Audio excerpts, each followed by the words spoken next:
Hello. My name is Jess Marie. Welcome to yesterday's Coffee Grounds, where I talk a lot of emotional well-being and addiction, as well as my own struggle with identity, finding my tribe, finding my confidence, my grounding in myself. And it's a whole process. Definitely at 26, I have a 2.5-year-old son, and I have gone through many different phases in my life, many different identities or roles that I face. Sorry, I'm in a parking lot right now, so there's going to be lights everywhere.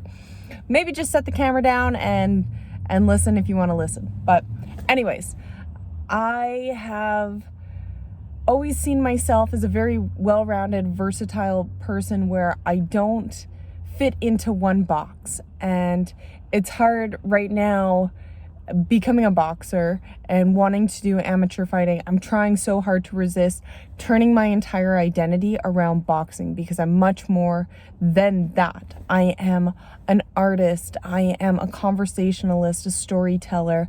I am a mother. I am a friend. I am a sister. I am somebody who hates running but loves it at the same time, does not physically enjoy running but loves running to see the world. And I love moving my body. I'm so passionate about moving my body and creating wholesome, nutrient-dense food out of just simple ingredients. I love that. And I have so many things that I feel like I am, that to be one thing, it doesn't suit me. So I have been doing a lot of work. I've been seeing a counselor one-on-one for about 2 months, and I've had 2 sessions of couples therapy that I feel very spiritually drained. And it's a term that I never thought I would say, but I know what coming to physical exhaustion is. There's a term that I'm trying to think of right now, but hitting that wall. I know what that's close to being like, but I've never hit the wall with physical exhaustion. There's a term, it'll be in the title. You'll know what I'm talking about. And then, so that is physically pushing the body too hard. Maybe you're on your feet, maybe you're training in sports, or you're just going hard in the gym, whatever it may be.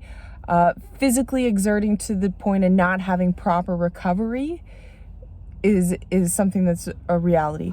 Mental exhaustion or mental depletion, that could be something like you're overworked at your job and you have many different projects, many different assignments that you are tasked to do, and it becomes too overwhelming.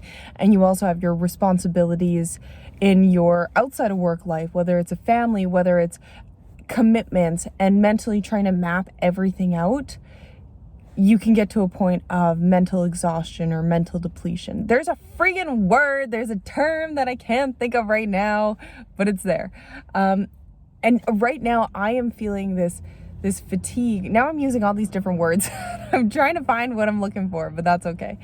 Right now I'm feeling very spiritually fatigued, because I have been putting in so much work into being a better human than I was last year or 5 years ago, and evolving, wanting to learn, wanting to grow, and wanting to feel this confidence within myself. When I speak, when I present myself into the world, when I ask questions in the world, I want to have that confidence that, no, this is not stupid. No, you are not a loser. You are a beautiful human. And feeling that to my core. Feeling like I can tell somebody something. Oh, that's some good lighting. Thank you, sir. Feeling like I can tell somebody honestly without being blunt and making them feel bad about it or resisting against my honesty. There's 3 things when you're trying to state something to them. Is it honest? Is it kind? And is it necessary?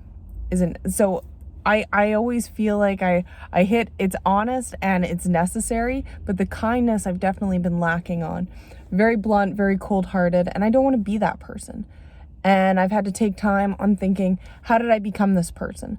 Okay, how do I change it? And it doesn't change overnight.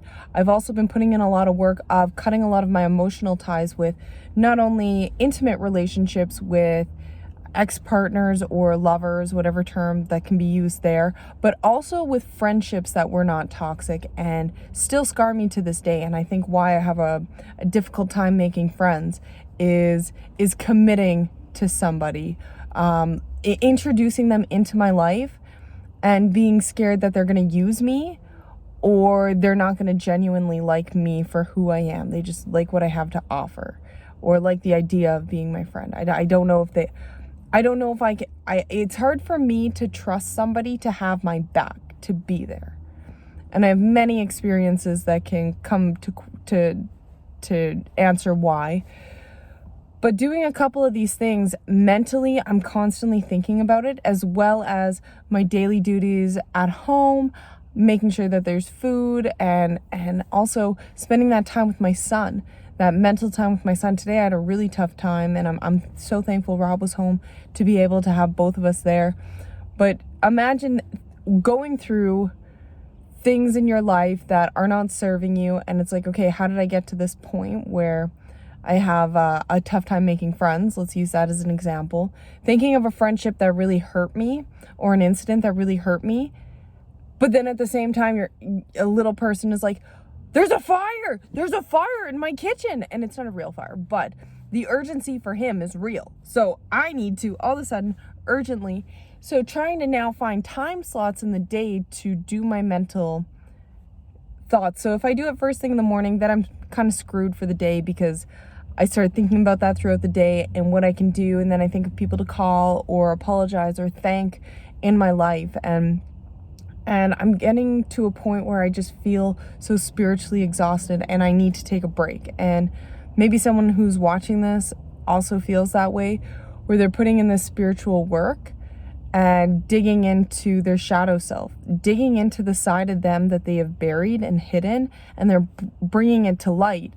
And that can be a lot. Imagine not seeing light for 3 years, and then you go out into the sun and it's just this feeling that's so intense, and trying to embrace it, but at the same time it's like, oh my goodness, like this is intense. This is intense light, it's intense warmth, it touches the nervous system in a way, and your body is almost resisting it, even though you know, oh, this is amazing, like I want to take this all in, I want to embrace this with everything that I have, but at the same time it's uncomfortable.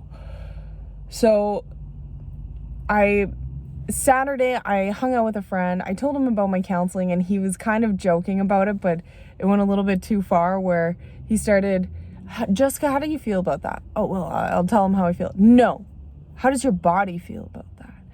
And it was a lot of those in our conversation. It was like, oh my goodness, it was a lot. And I also am somebody who, yes, given the opportunity, I do like to talk to myself, because I like to figure things out. And if I have the opportunity to figure things out with another person, I love that. Or anything. It doesn't just have to be about me. But in that context, yes. When he's asking a question and then I'm answering, and hopefully you know what I mean. Doing that on Saturday, doing couples counseling Sunday, and then Monday night doing my one-on-one counseling. And today I'm just like, I need a mental break. And I took 20 minutes today before coming to work here, and I went to a spot where I'm kind of from. I'm from multiple places, but where I spent 10 years of my life.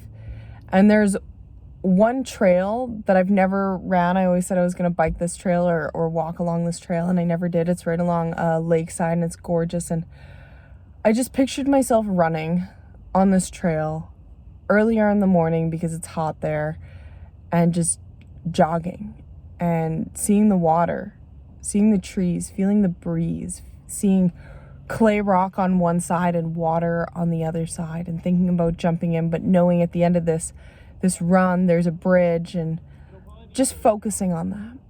And I don't know if that's a mental break, but it wasn't sitting there putting my hands on my heart and forgiving myself or forgiving other people, because that's a lot of mental work to go through acts, but to instead just envision myself running and not thinking, oh, I'm running to train for boxing, to build stamina. No, I'm running for pleasure. I'm running for peace. I'm running for my mental clarity. And it was a beautiful, beautiful meditation. and just taking that time to shut down. And I don't think it was enough of what I needed or what I need right now, but I'm getting to this point of hitting the wall with spiritual work or this reconstruction of myself. So that's kind of where I'm at today, and maybe somebody out there feels the same way too. And I just want you to know you're not alone, and take that time for yourself, take that time for a break, and know that you are going to be a better person tomorrow, and you may take 2 steps backwards, and that's okay. As long as you make those 2 steps back. We're all wanting to be better people, and I pray for you. Whatever it is you need to do to feel like you're a better person, I pray that you're able to grasp onto that and find people, seek out people, or have people introduced into your life who can bring that to light for you. So thank you so much for watching. Not to tell you what to do, but not to tell you what to do, but I hope you have a wonderful day wherever you are in the world. My name is Jess Marie. Bye.